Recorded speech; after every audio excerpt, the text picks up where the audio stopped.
हुकूमत का तनख्वाहदार तबके को रिलीफ देने पर गौर। माहाना 1 लाख रुपए तक की तनख्वाह पर इनकम टैक्स की शरह में नजरसानी का फैसला। 2.5% टैक्स जुजवी या मुकम्मल वापिस लिए जाने का इम्कान। टैक्स रिलीफ से तनख्वाहदारों पर 40 अरब रुपए का बोझ कम होगा। 300 से 400 यूनिट बिजली इस्तेमाल करने वालों को बिलों में रियायत के लिए मुख्तलिफ तजावीज़ ज़ेरे गौर। वज़ीर आज़म का मुआशी टीम को टास्क, हतमी मंजूरी IMF से ली जाएगी।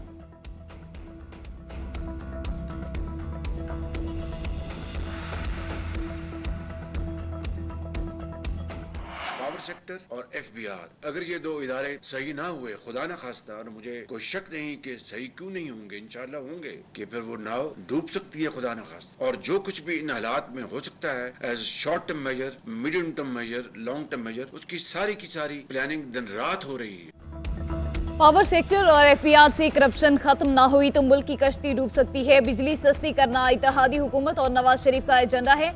वज़ीर आज़म का वफाकी काबीना के इजलास में इज़हार ख्याल। बोले, हमें किसी दौर के मुआहिदों को ताने का निशाना नहीं बनाना चाहिए क्योंकि हम सियासत नहीं कर रहे। दो टोक फैसला करना चाहिए कि इस मामले पर सियासत अवामी तौहीन के मुतरादिफ है। एक सियासी पार्टी से पूछता हूँ, 10 साला दौर में एक सूबे में क्या किया? बड़े बड़े नारे लगाए गए, 300 डैम लगाने जा रहे हैं, क्या इनके सूबे में एक डैम भी लगा? बातें करना बहुत आसान और काम करना बहुत मुश्किल है। आपको एब्सोल्युटली नॉट याद होगा, बैठे बिठाए ताल्लुकात को खराब कर दिया गया। हम दोस्त ममालिक से ताल्लुकात बहाल करने के लिए आज भी कोशिशें कर रहे हैं।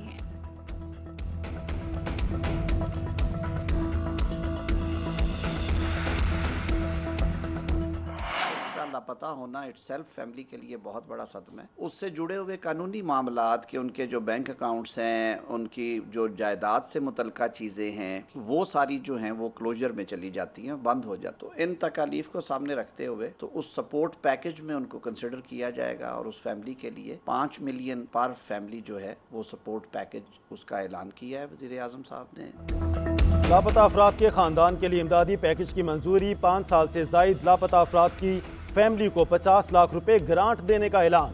विफाकी वज़ीर कानून आज़म नज़ीर तारड़ ने कहा, विफाकी काबीना ने सपोर्ट पैकेज की मंजूरी दी। गुमशुदा अफराद के खानदानों के दुख में शामिल होंगे। लापता अफराद के लवाहकीन की कानूनी मदद भी करेंगे। लापता होने के जिम्मेदार सिर्फ इंटेलिजेंस एजेंसियां नहीं, गुमशुदा अफराद के पीछे मुतअद्दिद और पेचीदा वजूहात हैं। रियासत माँ के जैसी होती है। हुकूमत ने आज फिर साबित कर दिया, ये रकम मुआवजा नहीं है। हुकूमत भी चाहती है लापता अफराद का मसला हल हो। लापता अफराद से मुताल्लिक कमेटी मुस्तहकीन का तयन करेगी। ऐसे केसेस जो लीगल मैकेनिज्म के जरिए बने, उनकी तादाद 2000 से जायद है।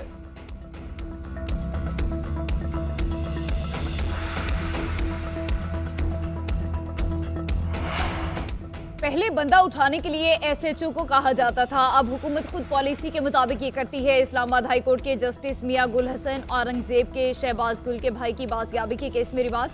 कहा, रियासत कहती है कि हमें नहीं पता बंदा कहाँ है, लेकिन हम कुछ करेंगे भी नहीं। इदारे जब कह देते हैं कि लापता अफराद का हमें नहीं पता, ये सबसे खतरनाक सूरत हाल होती है। अब अगर हम सख्त ऑर्डर करें तो जजेस के खिलाफ कार्रवाई शुरू हो जाती है। इस्लामाबाद हाई कोर्ट का शहबाज गुल के भाई को 6 अगस्त तक बाजियाब करने का हुक्म। ऑर्डर वज़ीर आज़म शहबाज शरीफ के सामने रखने की हिदायत।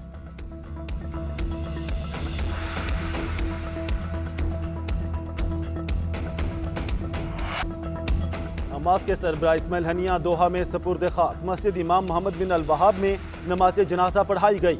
अमीर कतर शेख तमीम बिन हमद, खालिद मशल, इस्माइल हनिया के बेटे, फ़लस्तीनी तंजीमों, अल फतह, इस्लामी जहाद और दुनिया भर से लोगों की शिरकत। अमीर जमात इस्लामी हाफिज नेमुर रहमान भी नमाज जनाजा में शरीक हुए। पाकिस्तान में भी इस्माइल हनिया से इज़हार यकजहती के लिए यौम सोग। पार्लियामेंट हाउस में गायबाना नमाज जनाजा अदा। वज़ीर आज़म शहबाज शरीफ और वुज़रा की शिरकत। लाहौर, कराची, इस्लामाबाद समेत तमाम छोटे बड़े शहरों में भी गायबाना नमाज जनाजा की इज्तिमा। कौम का इस्माइल हनिया को भरपूर खिराजी अकीदत।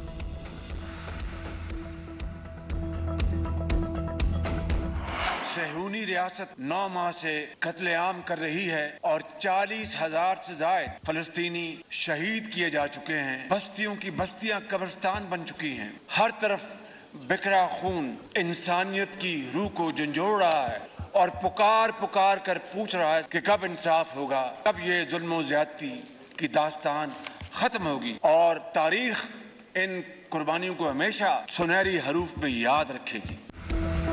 कौमी असम्बली में इसराइली जारियत और इस्माइल हनिया के कत्ल के खिलाफ मजम्मती करारदाद मंजूर। वज़ीर आज़म शहबाज शरीफ ने कहा, फ़लस्तीन कत्लगाह बन चुका है। गजा में 9 माह से कत्लेआम जारी है। खवातीन और बच्चों समेत 40,000 से ज्यादा फलस्तीनियों को शहीद कर दिया गया। अस्पतालों, स्कूलों और मीडिया नुमाइंदों को निशाना बनाया गया। इस कत्लेआम पर आंखें बंद करने से काम नहीं चलेगा। सेहोनी रियासत को कटहरे मिलाना होगा। वज़ीर-ए-आज़म शहबाज शरीफ की ज़ेर सदारत वफाकी काबीना का इजलास। इस्माइल हनिया के लिए फातिह खानी। फलस्तीन में इसराइली मुजालिम की मजम्मत की गई।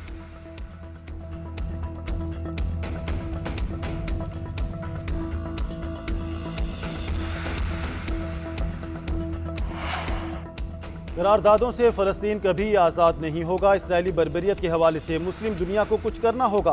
बैरिस्टर गौहर का कौमी असेंबली में इज़हार ख्याल। बोले, हम अपनी कोशिशें करके सीज़ फायर नहीं करा सके, अपनों को नहीं जोड़ सकते, इसराइल के खिलाफ ब्लॉक क्या बनाएंगे। राजा परवेज अशरफ बोले, जो मुल्क इसराइल की पुश्त पर खड़े हैं वो इंसानी हकूक़ के दावेदार हैं।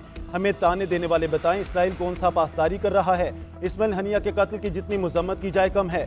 जब तक हम मुआशी तौर पर ताकतवर नहीं होते कुछ नहीं कर सकते। वज़ीर आज़म, खुदा के लिए कोई डायलॉग ओपन करें, मुल्क को बचाएं, आए सबसे पहले अपने घर को ठीक करें। महमूद अचकज़ई ने कहा, आज हमने बेज़रर करारदाद पेश की, क्या हर्ज था कि असेंबली नेतन्याहू को जंगी मुजरिम करार देती। इस पर इंसानियत के कातिल के तौर पर मुकदमा चलाने का मुतालबा किया जाता। पाकिस्तान अक़वाम मुत्तहिदा में जाए और बदमाश रियासत को कटहरे में लाने की कोशिश करे।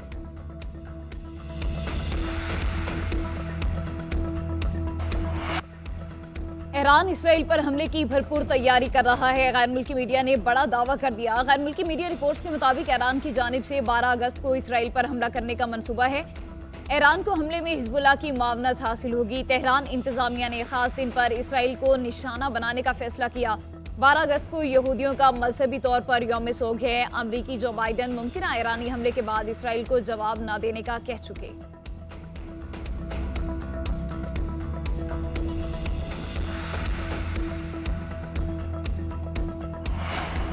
गजा में इसराइली जारहियत का सिलसिला जारी। खान यूनिस, अल-मगाजी कैंप और गजा सिटी में रिहायशी इलाकों पर वहशियाना बमबारी।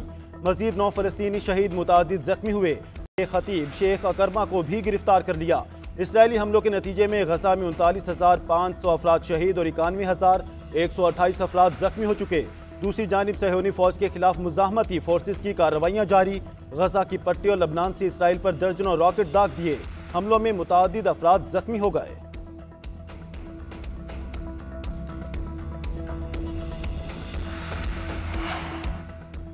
शेर अफजल मरवत को तहरीके इंसाफ से निकाल दिया गया। एडिशनल सेक्रेटरी जनरल ने बरतरफी का नोटिफिकेशन जारी कर दिया। शेर अफजल को पार्टी डिसिप्लिन की खिलाफ वर्जी पर निकाला गया। शेर अफजल की बुनियादी रुकनियत खत्म करने की मंजूरी बानी चेयरमैन PTI ने दी थी। तहरीके इंसाफ के एडिशनल सेक्रेटरी फिरदौस शमीम नकवी ने कहा कि शेर अफजल कौमी असेंबली से भी इस्तीफा दें। शेर अफजल ने बतौर PTI नामजद उम्मीदवार नशिस्त जीती थी।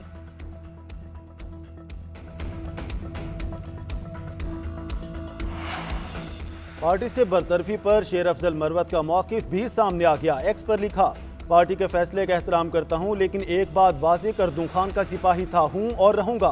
मेरे कायद के कानों में मेरे खिलाफ जहर घोला गया। कोशिश करूंगा लीडर से मिलकर अपना मौक़िफ़ उनके सामने पेश करूं और उन्हें मुतमईन करने की कोशिश करूंगा। अगर वो मुतमईन ना हुए तो सीट उनकी अमानत है, उसी वक्त वापस लौटा दूंगा।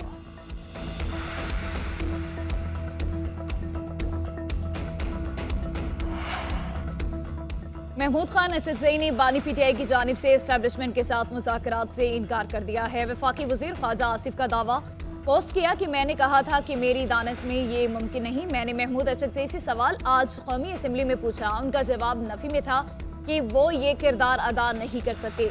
बानी PTI की तजवीज़ हमेशा की तरह गैर संजीदा खलूसियारी, सियासी शौबदाबाजी के अलावा कुछ नहीं।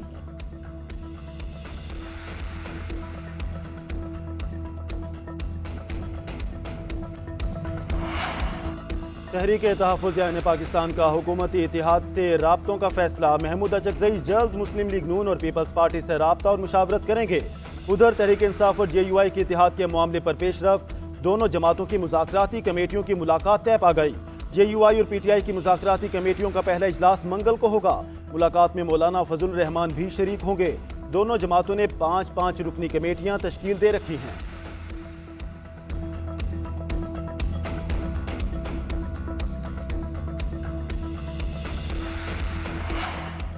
चेयरमैन तहरीक इंसाफ बैरिस्टर गौहर का बानी PTI की रिहाई तक भूख हड़ताली कैंप जारी रखने का ऐलान। कहते हैं बानी PTI बहुत जल्द जेल से बाहर आ जाएंगे और लीड करेंगे। असेंबली में हुकूमत के साथ खड़े होकर पार्लिमान की रवायत को बरकरार रखा है। पीटीआई ने 5 अगस्त को इस्लामाबाद में जलसे के लिए इंतजामिया को दरख्वास्त दे दी। उधर कौमी असेंबली में इजहार ख्याल करते हुए बैरिस्टर गौहर ने कहा कि मौजूदा हुकूमत में सबसे ज्यादा इंसानी हुकूक की खिलाफ वर्जियां हुई। सुप्रीम कोर्ट ने कहा कानून से हटकर किसी को घर से नहीं उठाया जाएगा। रुकन असेंबली हाजी इम्तियाज को ऐवान में पेश नहीं किया गया। स्पीकर कौमी असेंबली बोले हाजी इम्तियाज पुलिस की हिरासत में नहीं है, पुलिस ने आगाह कर दिया है।